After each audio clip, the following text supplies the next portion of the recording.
ወደ አጫጭር መረጃዎቻችን አለፍን። የኢትዮጵያ ደረጃዎች ኢንስቲትዩት የማህበረሰቡን ጤናና የአካባቢ ደህንነትን የሚያስጠብቁ 34 አዲስና የተከለሱ ደረጃዎችን ማጽደቁን አስታወቀም። የኢንስቲትዩቱ ዳይሬክተር ዶክተር መሰረት በቀለ እንደተናገሩት ተቋማቸው በ5 ዘርፎች 63 ደረጃዎችን አውጥቶ ለቦርዱ ያቀረበ ሲሆን ቦርዱም ከቀረቡለት 64 ደረጃዎች ውስጥ 34ቱን አጽድቋል። የኢትዮጵያ ደረጃዎች ኢንስቲትዩት በአካባቢ ጤናና ደህንነት እንዲሁም በግብርና ዘርፍ 19 አዲስና 15 የተከለሱ በአጠቃላይ 34 ደረጃዎች እንዲጸድቁ አድርጓል ብለዋል። በአካባቢ ጤናና ደህንነት ዘርፍ 10 አዲስና 9 የተከለሱ ደረጃዎች ጸድቋል ያሉት ዳይሬክተሯ በግብርናና ምግብ ዘርፍ ደግሞ 9 አዲስና 6 የተከለሱ ደረጃዎችን የማጽደቅ ተግባርም ተከናውኗል ብለዋል።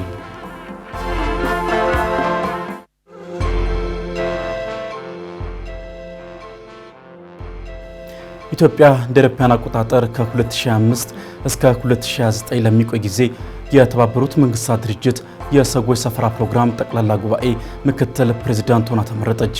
በናይሮቢ ኬንያ በተካሄደው ሁለተኛው የድርጅቱ የሰዎች ሰፈራ ፕሮግራም ጠቅላላ ጉባኤ ላይ በሙሉ ድምፅ መመረጧን በኢትዮጵያ የኬንያ ኤምባሲ ገልጿል።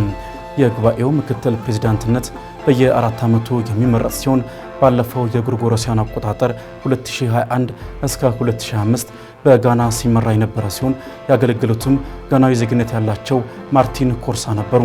በናይሮቢ ኬንያ በተካሄደው ሁለተኛው የተመድ የሰዎች ሰፈራ ፕሮግራም ጠቅላላ ጉባኤ ላይ በሙሉ ድምፅ መመረጧን በኢትዮጵያ የኬንያ ኤምባሲ ገልጿል።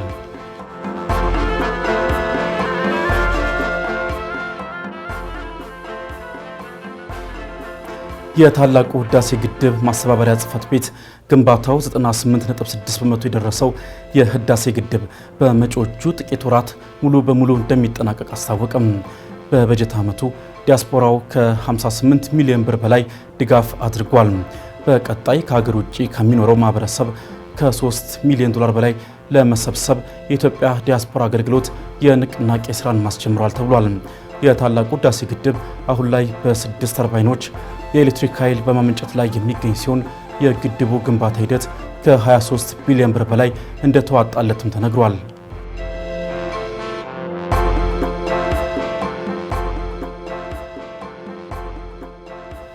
በሰሜናዊ ናይጄሪያ የሀገሪቱ ጦር ባደረገው ወሳኝ የተባለና የተቀናጀ ዘመቻ በቢታና ቦርኖ ግዛት 60 አሸባሪዎችን መግደሉን ገለጸም።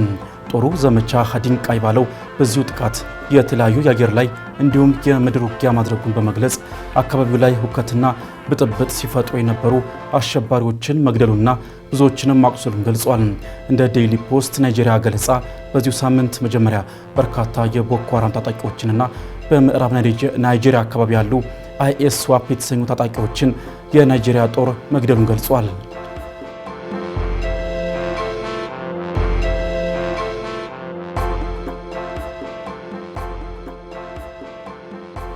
ፈረንሳይ በእስራኤል ላይ የጋዛን እርዳታ ማገዷን ከቀጠለች በእስራኤል ላይ ያላትን ተጻራሪ አቋም ልታጠናክር ትችላለች ሲሉ የፈረንሳዩ ፕሬዝዳንት ኢማኑኤል ማክሮን ተናገሩ።